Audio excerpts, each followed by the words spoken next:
punta muna tayo sa Baragatan Festival doon sa Capitol. Yun nga pala yung sineselebrate namin dito sa Puerto Princesa. From the Cuyunon word baga, meaning magkita. So Baragatan Festival is pagkikita-kita ng mga munisipyo sa buong Palawan dito sa Puerto Princesa. Ito, dumating na ako, naglalakad lang naman ako dyan papunta ng Capitol para makichismis kung ano bang nangyayari dito ngayon. Yan makikita natin, sobrang daming tao ngayon. And dito si Kuya, parang galing pa lang ng Baclaran. Tapos ang maganda dyan, no, sa mga sapatos mo, sa mga tsinelas mo, nabakbak, napatid, napunit, nasira, nawasak tulad ng ito. O, diba? Lahat pwedeng idikit kahit yung kabit.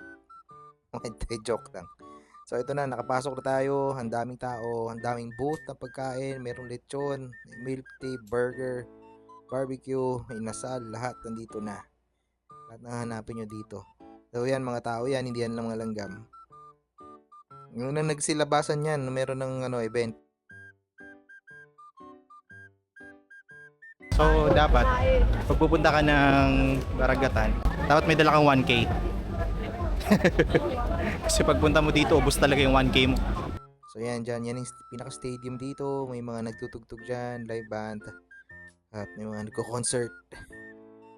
So yun lang. Bye!